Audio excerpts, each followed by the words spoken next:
이제 젊은 사람들한테 최고 예. 이슈가 뭐냐면 연금 고갈이에요. 예. 예, 지금 제가 갖고 있는 자료 보면 12% 현행 예. 9%에서 3% 올리면 재정 기금 소진 시점이 63년, 2063년, 예. 15% 하면 71년, 예. 18%까지 올리면 82년 예. 이렇게 나오거든요. 예. 네.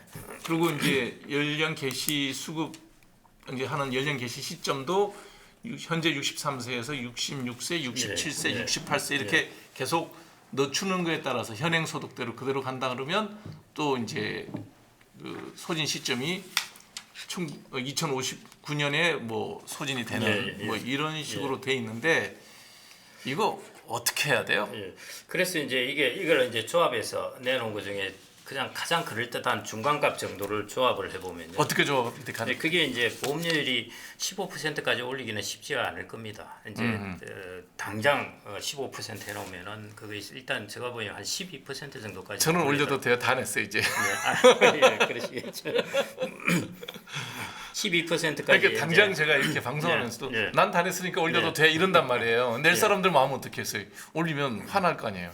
그렇죠. 그래서 아까 이제 그런 부분이 이제 이번에 나온 안은 왜 반대가 있었냐면은 세대 간 문제입니다. 아까 말씀드렸듯이 그러니까요. 낼 사람들은 많이 내라고 하고 늦게 받는다고 해놓았는데 왜 추가적으로 내가 더 받는 것은 없느냐이죠. 그럼 결국 내가 낸 돈은 추가로 어디로 가느냐?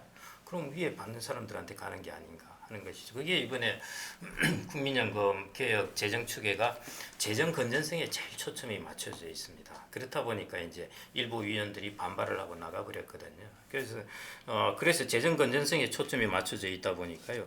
그 가장 그럴듯한 평균적인 수치를 보면은 이제 보험료율 12%, 그 다음에 수급 연령을 68세로 하고 운용 수익률을 1% 포인트 올리는 것, 이렇게 조합을 해가지고 저기 나온 것들을 조합을 해보니까요. 수지 적자가 2060년 수지 적자로 납니다. 그러네요. 원래는 예. 2040년이거든요. 예, 그러네. 이 세 가지를 다 조합을 하면은 수지 적자가 20년이나 늦춰집니다. 네, 그리고 기금 소진 기간이 원래는 2055년이었는데요. 네, 그게 2080년으로 이제 확 늦춰집니다. 네.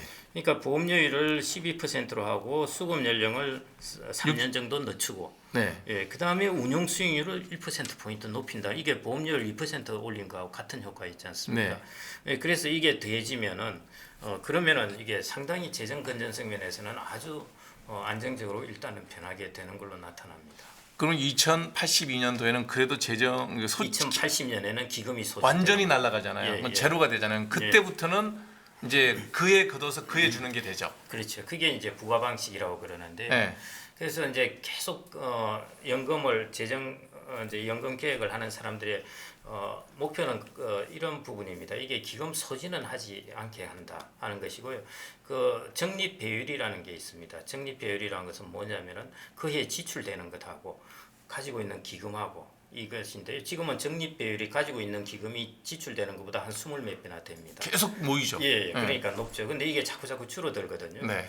그렇기 때문에 이게 적립 배율을 한 최소 1배는 유지돼야 된다. 그 말은 뭐냐면 들어간 돈 나온 돈이 그렇죠. 똑같- 예, 지출되는 금액만큼은 적립금이 있어야 된다는 네. 것이니까 기금 소진은 하지 않게 하는 것. 그게 이제 이게 그 국민연금 재정 개혁하는 사람들의 제일 최소한의 목적입니다. 그럼 그 기금 소진이 안 되려 그러면 적자로 넘어가는 시점에서 늦춰야죠. 그대로 예, 이제 예, 가야 되는데 그렇습니다. 그거는 2060년이거든요. 예, 예. 지금 말씀하신 예, 대로 예. 통계를 낸다 하더라도 그럼 2060년에 재정 수지 적자 전환이 될 수 있는 예. 그 시점에서 평행하게 가야 된다는 거 아니에요? 예, 재정 수지 적자는 날리는 그 시점 예, 재정 수지 적자지만은 적립 기금이 있으니까 이제 그때는 괜찮고요. 그대로 가야 되는데 이게 이제 계속 까먹으니까 예. 이제 아니 괜찮죠. 적립 기금이 이제 조금 내려가서 이제 내가 지출되는 거하고 적립 기금하고 금액이 1대1이 되는 시점이 올 겁니다. 그렇죠. 그거보다 더 역전되면은 이제 마이너스가 되고 마이너스 기금이 2080년에 없어지잖아요. 예, 예. 그래서 예. 이제 여기서 항상 재정 추계할 때 목표로 하는 것은 적립 배율을 1배 이상 보통 하고자 합니다. 그래서 그러니까 결국은 지금은 12%, 예. 좀 더 한 5년 지나면 15%, 예. 또 한 5년 지나면 18%, 예. 뭐 이렇게 올리지 않는 한, 예. 그 지금 말씀하신 예. 그 평행선을 만들지를 못할 거 아니에요. 그러니까 지금 12%를 하고요. 그다음에 68세로 하고, 그다음에 운용 수익률을 지금 한 조금 더. 4.7 정도 돼 있는 것을 한 5.7.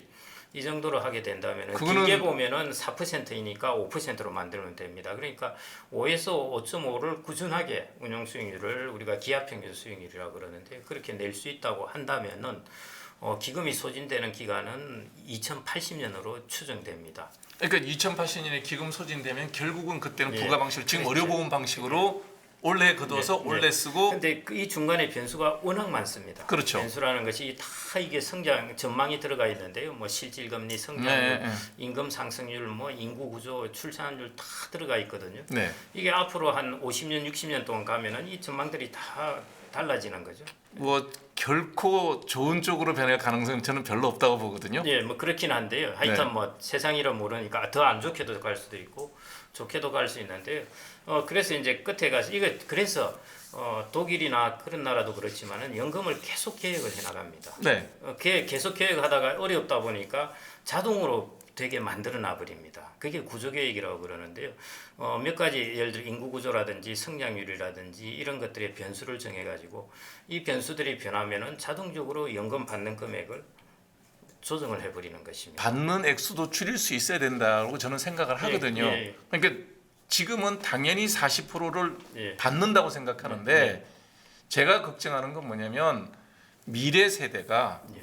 미래 세대는 정말 아까 말씀하신 대로 세상이 어떻게 변할지 모르는데 그 리스크는 지금 내 현금으로 내고 있단 말이에요. 예. 그 불안함에 대한 거는 아무런 배려가 없는 것 같아요. 그래서 이번에 이제 재정 추계에서 가장 초점은 재정 건전성이었습니다. 그래서 거기에 대한 이제 조금 부족한 점이 있다면은 일종의 세대 간 형평성인 것이죠. 그게 그렇게 가볍게 얘기할 수 있는 게 아니라 지금 30대, 20, 30대는 예. 이런 문제에 관심을 쓸 여유조차도 없이 예. 윗세대가 정해놓은 데에 질질 끌려가야 되는 상황이란 예, 말이죠. 예, 예. 네. 예, 하여튼, 거기에 대한 보장은 전혀 못 예, 해주잖아요. 하여튼 그래서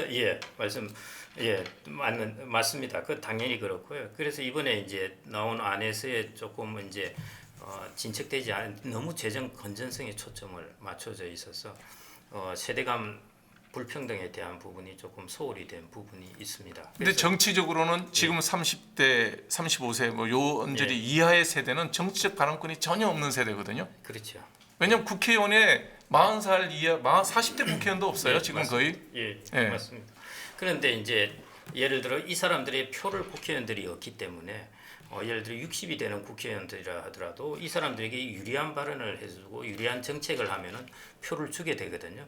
이 사람을 대표를 해주면 됩니다. 꼭 안 하더라고요. 예. 전부 지금 눈앞에 있는 정치적인 관심이 많은 50대, 60대한테만 우피를 하지 30대 이하의 젊은 사람들은 저 사람들은 관심도 없어. 투표율도 낮아. 예, 그리고 맞습니다. 여기만 가서 하니 맞습니다. 지금 예. 개혁이라고 하는 것들도 보면 전부 이 미래 세대한테 짐을 떠넘기고 당장 내 표 얻는 쪽에다가 포커싱을 하더라는 거죠. 제가 들여다보니 그런 느낌이 들어요. 지금 이제 공무원 연금도 이제 마찬가지인데요. 지금 들어오는 공무원들은 뭐야 이거 국민연금하고 비슷하단 말이에요. 왜냐하면 그 사람들은 18%를 넣기 때문에 많이 받는 것처럼 보이지만은 실질적으로 자기가 받는 이제 배수를 따져야 되는 것이거든요. 그렇게 보면은 국민연금하고 별 차이가 없네 이렇게 됩니다. 그런데 지금 60대, 70대 가면서 퇴직을 해서 공무원연금을 받는 분들은 많이 받잖아요. 받습니다. 네. 그리고 공무원연금은 적자가 나고 있고요. 적자가 나는 건 또 세금으로 다 그렇죠. 떼어주고 예. 있고. 그래서 이게 이제 세대 간 불평등의 문제인 것이죠. 사실은 이런 부분은 고쳐 나가야죠. 그게 이제 일본이나 독일이나 스웨덴은 다 고쳤습니다. 뭘 고쳤냐면은 받는 연금액을 조정을 하겠다 이런 것이죠. 그거를 해야 되는데 해야죠. 왜 안 하냐고 해야 우리는. 됩니다. 해야 됩니다. 네. 그거는 저는 해가야 될 거라고 보고 있고요. 당연히 해야 됩니다. 이거는 다음번 총선에서 젊은 사람들이 여기에 대해서 발언하지 않으면 예. 자기들은 계속해서 손해를 감수할 수밖에 없는 건 현실인 게 맞죠. 예. 그래서 이제 유럽 같은 경우 이제 북유럽 특히 그런 나라들을 보면은 일종의 이제 인구 구조라는 것은 연령이라는 것은 예측하지 못하니까요. 성장률도 그렇고 한데 이게 지금 상황을 기본으로 전망을 기본으로 두는 거죠. 설계를 해놓고 이거보다 악화되었다. 그러면은 니네들 연금액을 줄여라 이렇게 되는 것이죠. 그래야 되는데 예. 그게 우리가 최대로 연금이 적립되는 시점이 2040년. 수지 12%로 올리면 아니요 최대 적립 시점 12%로 올리면 예. 그게 2046년 예. 한 2,500조 정도가 예. 적립이 되더라고요. 예. 예. 여기서부터 이제 우리가 최대 뭐 요율을 올리지 않는다고 가정을 하고, 예. 예. 그러면 이제 수급이 늘어나고 받아가는 예. 사람이 많아지니까 예. 쭉쭉쭉 떨어질 거 아니에요. 예. 예. 근데 이거를 재정 추계를 해서 나중에 고갈될 때까지 그걸 지속할 게 아니라 예. 어느 시점에서 지금쯤 약속을 해야 되지 않냐는 거죠. 예를 들어서 예. 1,000조 이하로 내려가면 예. 그때부터는 삭감할 수밖에 없다. 예. 1,000조 정도는 우리가 미래 세대를 위해서 유보를 해줘야 된다. 예. 이런 정도의 법안을 만들어야 되지 않아요? 예, 이제 다른 나라들은 이제 적립금을 가지고 이제 그 삭감하고 그거는 하지 않고요. 거기 들어가는 변수들이 이제 수명이라든지 성장률이라든지 이런 것들을 가지고, 그러니까 그게 결국은 이제 적립금하고 관계가 되는 것이거든요. 네. 그 변수를 가지고 이제 그게 처음 애초에 예측한 것보다 악화되면은 이제 연금액을 예를 들어 간단한 뭐 심플한 예를 들자면은 수명이 더 길어졌다. 예상한 것보다 그러면은 니네 연금액을 그냥 그 길어진 만큼 안분해서 줄이는 것이죠. 예, 그런 식의 이제 정책을 실시하고요. 일본도 이제 그렇게 하고 있습니다. 그래서 그런 부분은 그게 이제 구조개혁 중에 중요한 그러니까 그것이 부분이겠죠. 이번에 국민연금 보험료율을 예. 올리고 예. 뭐 하면서도 동시에 예. 젊은 사람들한테 지금 30대 이하의 젊은 사람들한테 적어도 국민연금이 우리가 받아가더라도 고갈되지 않게 1,000조, 왜냐하면 2,500조까지는 올라가니까 그거는 지금 인구 추계로 계산해도 2040년까지 2,400조 정도가 적립이 되는 게 돼 있으니까 거기서부터 깎아 먹더라도 최소 1,000조는 유지할 수 있게끔 우리가 지금 약속할게. 예. 그리고 12%로 올리자라고 우리가 설득력이 있지 않아요? 그거는 저도 조금 생각을 해봐야겠는데요. 심플하게 이해하기는 아주 쉬운데 네. 다른 1,000조 메커니즘이 이하로는 있을 절대로 안 깎아 것 먹을 같긴 테니 한데. 너네들 안심하고 국가에 연금 내는 걸 수긍을 하고 다 같이 우리가 협조하자. 이래야 되는 거 아닌가요? 지금은 이제 사실은 하고 있는 뭐 그게 재정 건전성인데요. 네. 그 목표를 하고 있습니다. 그게 이제 적립 비율을 5배, 8배까지 이야기하거든요. 그러니까 결국 연금을 받아가는 사람 지출 금액에 대비해서 적립금을 얼마 가지고 있느냐, 이 부분이 적립 비율의 문제입니다. 그래서 이게 이제 지금 재정 추계할 때 이게 5배를 목표로 해놓은 것 같으면은 예를 들어 한 해에 200조를 받아간다 하면은 그게 1,000조를 계속 유지하겠다는 뜻이거든요. 네. 그래서 그게 시나리오별로 다 들어 있습니다. 목표로. 그래서 적립 비율을 5배를 하는 것도 목표로 들어가 있고요. 그래서 그런 부분은 말씀하신 대로 그냥 절대 금액이 아니라 한 해 지출되는 금액의 몇 배는 가지고 있으라는 것. 아니, 그 그거 목표는 여기 지금 이번에 언론에서는 하면서 계속 얘기 나오는 게 뭐냐면 그건 들어가 있습니다. 예, 이번에 목표에. 몇 년도에 되면 재정이 고갈된다. 예. 그 얘기를 듣는 젊은 사람들이 이 연금을 내면서 흔쾌하겠냐는 거죠. 그래서 이제 예를 들어 똑같은 이야기인데요. 그런 적립금을 적립 비율이라 안 하고 그러면 심플하게 적립금으로 바꾸겠습니다. 예, 적립 비율은 알아듣기 쉽게. 예, 적립금이라고 바꾸면요. 그러면 적립금을 유지하려면 어떻게 해야 되느냐? 그럼 똑같은 문제입니다. 지금은 적립금을 유지하려면 늦게 받고 보험료율을 올려라. 네. 이렇게 나오는 것이고요. 똑같은 해법으로 그러면 받는 것을 줄여라 하는 것이거든요. 근데 그러니까 지금도 이제 적립금의 문제가 아니고 그냥 적립 비율의 문제로 똑같이 그걸 이제 목표에 넣었습니다. 그런데 솔루션이 뭐냐 하면은 보험료율을 높이고 받는 것을 늦게 받아라가 솔루션을 넣은 것이고요. 좀 더 사실은 다른 솔루션 하나는 앞으로 불확실성, 그거 위에 불확실성이 대두될 때는 받는 사람도 조정을 해라 하는 부분이 세 가지를 다 해야죠. 나와 있다는 것이죠. 예. 그게 이제 액수도 줄일 예, 수 예. 있다라고 얘기를 해놔야 예. 젊은 사람들이 수긍이 가능하지 않냐는 거죠. 그다음에 이제 하나가 노후 소득 보장이 내가 줄어드는데 그러면 노후 소득 보장을 늘려주지는 못하면은 그러면 세대 간 불평등성을 이런 식으로 해서 좀 조정을 해야 되지 않느냐 하는 부분인데 그 부분은 아마 추후 연구를 할 겁니다. 할 건데 이제 정치적으로 어떻게 통과될는지는 모르겠는데 저는 이게 세트로 가야 다들 합의가 이루어지는 것이죠. 그렇죠. 그래서 저는 어떤 생각이 드냐면 전문가들이 저 같은 사람들은 신문에 나온 기사를 읽고 데이터를 정리해서 보는 정도이기 때문에 정확하지 않단 말이에요. 이렇게 표현하는 것도 거칠지만 그렇다고 일반 국민이 저보다 더 알지는 않을 것 같아요. 물론입니다. 예, 그 정도면 예. 설명을 하고 설득이 되는 범위를 정해놓고 그거를 저는 전문가들이 이란 사안을 던져주면 안 된다고 생각해요. 단일안을 만들어서 예. 국회에 던져주고 다음번 국회의원 선거 때 우리 이 안 찬성한다 반대한다로 자기 선출 의원직을 걸으라는 거예요. 예. 그게 맞지 않아요?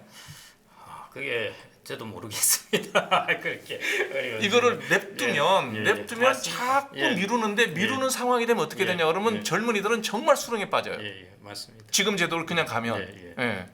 저 이번에 이제 전체적으로 아는 사실은 여기서 이제 암묵적으로 보면 대충 어떤 안을 할 거라 하는 것은 알 수 정해졌죠? 있습니다. 네. 예, 대충은 이제 이게 합리적이겠다 하는 것이 나와 있는데요.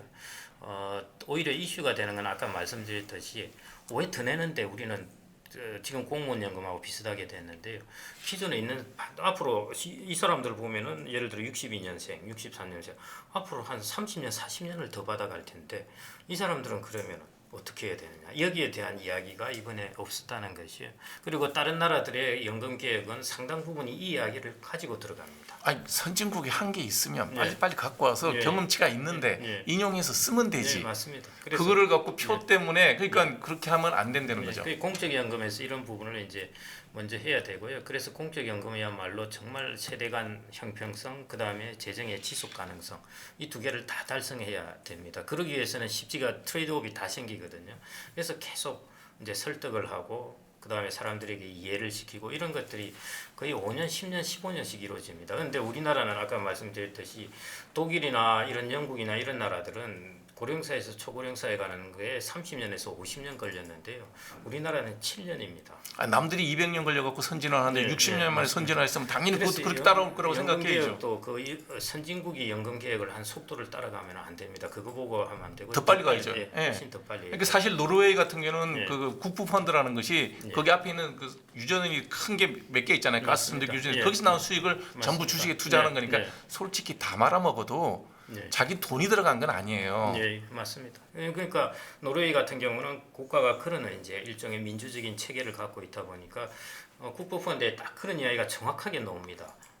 미래 세대를 위해서 내가 이 부분을 준비를 하겠다. 미래 세대에 뭐를 위해서 석유가 고갈될 수도 있겠다. 혹은 석유 가격이 급락할 수도 있고, 그 다음에 에너지가 재생에너지로 바뀌어버릴 수도 있고, 이런 경우에 대비해서 그러면 노르웨이는 뭘로 먹고 사느냐? 해서 여기에 이제 계속 돈을 이제 석유의 수입 자금을 글로 넣고 있거든요.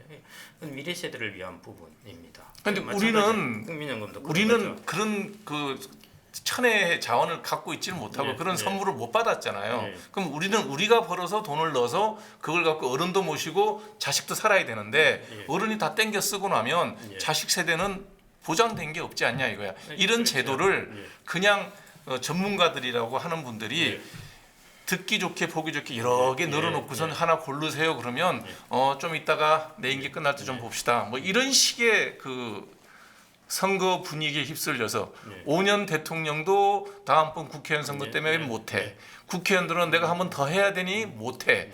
그러면서 지금같이 제도에서 있는 기득권을 있는 사람들은 다 가져가고 쓰고 나면 내는 사람들은 뭐가 되냐는 그래서 거예요. 이제 그런 게 가장 극명하게 나타나 있는 것이 사실은 공무원연금에 나타나 있거든요. 공무원연금이 이제 연금 개혁을 하면서 마찬가지 이제 새로 들어온 그래서 공무원들이 또 들어와 보니까 내 이거 별 나중에 내 메리트가 전혀 없죠. 메리트 별로 없어졌네 이러는 것이죠. 그런데 이제 공무원들이 임금은 현실화했잖아요. 임금을 현실화하면서 기존에 있는 공무원들은 배수는 받아가면서 임금이 현실화되니까 연금이 확 늘어난 거죠. 그래서 지금은 이제 퇴직해서 있는 분들은 공무원들이 상당히 해피한 경우입니다. 굉장히 뭐 부부 예, 교사, 마찬가지입니다. 부부 교사 예. 뭐 20년 있다가 상여금 공무원연금하고 체계가 똑같거든요. 때문에 예. 그래서 똑같이 그렇습니다. 그리고 마찬가지 선생님들도 지금 들어온 선생님들은 이건 뭐야 그렇거든요. 그래서 이런 부분은 정말 이 부분을 아무리 고쳐가지고 해봐야 세대 간 불평등만 계속 크게 지게 됩니다. 그래서 기존에 받는 사람들도 저는 이제 그래서 적게 받는 방법 중에 하나가 이게 적게 받으라 하면은 저항이 하도 크니까 연금을 많이 받는 사람들은 세금으로 좀 많이 빼앗아가는 방법이 없을까? 저는 이제 이런 걸 좀 고민 중인데요. 지금 이제 연금이나 국민연금이나 이런 것들에 대해서 네. 말씀하실 때 네. 사회의 지속 가능성이라는 말씀을 하셨어요. 네. 저 같은 사람도 9% 내고 저는 63세부터 받을 수도 있지만 일을 계속하면 또 안 주거든요. 그렇죠. 예, 저는 계속해서 내가 연금 받자고 일 안 하진 않을 거 아니에요. 예, 그 감액제도. 예, 뭐 계속 감액돼 5년 동안은 뭐 반도 못 받고 그렇더라고요. 예. 근데 그거 받자고 일 안 하진 않을 거예요. 저는 국민연금을 낼 때 세금 냈다고 생각하지 받을 돈이라고 생각 안 하는 사람이에요. 예. 예. 이번에 이제 이 위원회에서 나온 안 중에 하나가 감액제도입니다. 이게 OECD 국가들은 이제 사람들의 수명이 길어지면서요 오랫동안 일을 하고 그러지 않습니까? 그래서 감액제도를 폐지하자고 프로포즈를 했습니다. 그리고 이번에 위원회에서도 그걸 이제 이슈로 다루었고요. 그래서 이것도 장기적으로 우리는 폐지해야 되지 않을까 하고 이렇게 보고 있습니다. 왜냐하면 나이 들어서 근로하는 것에 대한 인센티브를 줘야 되는데 일을 했는데 왜 인센티브 그냥 페널티를 받아 이렇게 되는 것입니다. 그러니까 이런 모든 제도들이 예. 이런 얘기를 하면 야, 그 나이에 일할 수 있는 게 행복하지. 그- 그러니까 논리가 다 소수자. 예, 예. 이게 소수거든요. 예. 저 같은 사람이 소수란 말이에요. 그러니까 예. 저는 거기에 대해서 깔끔하게 얘기하잖아요. 예. 방송에서 하는 얘기지만 저는 국민연금 세금 냈다고 생각하지. 수령연기를 5년 하십시오. 뭐 그런 것도 생각할 것도 없어요. 수령연기 하셔야죠. 예, 저는 세금 낸다고 예. 생각을 했지. 5년 연기하셔야 됩니다. 저도 이 사회에서 혜택을 받은 사람이기 때문에 굳이 그런 것까지 따지고 싶지는 않으나 예. 저보다 더 어려운 사람도 있단 말이에요. 세금은 예, 낼 대로 내고 예, 연금은 예. 낼 대로 내는데 못 받는 사람이 생기는 거고. 근데 사회 지속 가능하려 그러면 지금 부당하게 기득권을 누리는 사람들도 포기해야 그 사회가 지속 가능한 거 아니에요. 아니, 부당까지는 물론이죠. 아니지만 예. 지금 과하다, 젊은 사람들은 그렇죠. 과할 과하죠. 정도의 예. 혜택을 그렇죠. 보는 사람들한테 예. 불이익을 줘서 형평을 맞추는 것이 이 사회가 지속 예. 가능한데 예. 왜 거기는 하나도 손을 안 그래서 이제 대냐는 거죠. 위원회 이야기도 이제 구조개혁에 관한 논의는 계속 해나가겠다고 해놨습니다. 그래서 일단 재정 축에 관련된 모수개혁만 이야기를 해놓았고요. 사실은 구조개혁이 또 어려운 이야기죠. 받는 걸 내는 거를 좀 더 내자 하는 것보다 받는 거를 깎자고 하는 게 더 어렵습니다. 사실은. 아무리 어려워도 예. 과하게 받는 예, 거는 맞습니다. 본인도 알잖아요. 그러니까, 예, 예, 그래서- 낸 돈의 몇 예. 배를 받는데 예, 예. 그거는 과하지 않냐 이거. 그게 제가 할 수 있는 얘기지. 저는 그 얘기를 해도 되는 예. 자격이 되는 예. 사람이니까 하는 거고요. 예. 젊은 사람들은 모르고도 있어요. 예. 그래서 그런 이제 구조개혁 부분이 이루어져야 됩니다. 동시에 다 다른 하면 안 나라들도 다 했고요. 동시- 동시에 해야죠. 다시. 동시에 다 해서 예, 예. 이거 대선에 걸든지 총선에 걸든지 민의를 물어야 네. 되는 거 아니에요? 네. 심플하게 이렇게 동시에 형평성이 맞죠. 우리는 더 내는데 네. 내고 받는 거는 똑같게 되고. 예. 그러면은 지금 받고 있는 사람들은 덜 좀 받아야. 줄이고. 예. 이렇게 해서 지속 가능성을 더. 그러니까 그걸 이렇게 일목요연하게 예. 이란 이안을 해놓고 뭐 총선을 하든지 예. 대통령 선거를 하든지 아니면 예. 국민 투표를 하든지 예. 이거는 정말 주머니 돈 문제인데 예. 너무 이렇게 뭐라 그럴까 잘 모르는 상황에서 그냥 정해지면 예. 또 내나 보다 이렇게 되고 그런 있잖아요. 것도 이제 사실은 여론 수련 중에 좋은 아이디어인데요. 원전 그때 한번 뭐 이러나 저러나 저번 정부 때 원전 그거 할 때 일종의 국민위원회 이런 걸 해서 이제 원전에 관한 의견을 일단 수렴을 했지 않습니까? 그런 방식이 이제 더 확대된 게 국민투표인데 그건 너무 큰 부분일 수도 있고요. 저는 그렇게 해야 예. 된다고 예. 생각이 들어요. 이제 그런 안을 이제 그런 국민들의 일종의 여론을 형성할 수 있는 그런 이제 일반 국민들이죠. 그런 위원회라기보다는 이제 다 모아놓은 일반인들이 모아놓은 이제 집단이니까 거기 가서 전문가들이 다 설명을 하는 거죠. 설명을 하면은 일반인들이 그걸 듣고 이제 자기들이 판단을 일종의 배심원 제도이라고 볼 수가 있습니다. 그런 수련 과정도 그렇고 필요합니다. 공청회 한번 뻥 하고 야 내가 할 거 다 했다가 아니거든요. 그렇죠. 예, 예. 그러니까 시민들이 알아야 되잖아요. 그렇죠. 예, 맞습니다. 이 시민사회인데 시민들이 알아야죠. 알아야 이 주머니에 돈 나가고 예. 저는 이런 제도가 이렇게 바뀌지 않고 지속되고 있는 것을 묵인하고 있는 정부, 의회, 국회 과연 이 사람들이 대한민국을 생각하는 사람인지라는 생각이 든다는 거예요. 어느 나라는 예. 내가 먹을 것도 양보해서 자식한테 예. 넘겨주는 세상인데 왜 우리나라 정부는 예. 이런 이상한 연금 제도를 바꿀 생각도 안 하고 예. 고칠 생각도 안 하고 예. 그냥 지지부진 4년, 5년 선거 때마다 넘어가는데 지난 5년 동안에 개혁을 못했던 것이 너무 안타깝고요. 그 기간은 진짜 중요한 기간입니다. 한 번이라도 올렸어도 덜 올려도 되는데요. 심리적으로 훨씬 더 충격이 덜 할 거 아니에요. 예. 예. 그리고 이제 그때 이미 이런 개혁이 있어야죠. 받는 사람도 금액을 조정해 나가죠. 지금 공적연금에서 공무원연금은 매년 계속 적자 금액을 넣고 있는데도 별 말이 없고 결국 새로 들어온 공무원들은 배율이 훨씬 배수가 낮아져 버렸고 이런 상황이거든요. 그래서 이 개혁이라는 것은 또 5년을 놓친 것이 좀 안타깝지만은 그래서 이번에는 반드시 할 거라고 보고 있습니다. 그렇게 믿고 있고 네. 그렇습니다. 네. 네, 오늘 하빅뱅이 고지식한 국민연금에 대해서 우리 미래에셋 투자의 연금센터 김경록 박사님 모시고 이 얘기를 했습니다. 여러분들이 두서없이 들으신 것 같아서 다음번에는 우리 김경록 박사님이 설명하고 제가 시청자 입장에서 궁금한 걸 물어보는 시간. 그래서 여러분들에게 이 정도의 개혁은 이루어져야 된다는 대안을 제시하는 시간으로 준비해서 우리 김 박사님 또 한 번 더 모시도록 하겠습니다. 두서없이가 아니라 다 말씀드리고 다 빼앗긴 것 같은. 괜히 초면이고 저 뭐 학교 선후배긴 하지만 좀 이게 어려우셨죠? 아예 아닙니다. 괜찮았습니까? 예. 그러면 편한 마음으로 다음에 또 한번 김 박사님 모시고 말씀 나누도록 하겠습니다. 함께해 주셔서 고맙습니다. 감사합니다.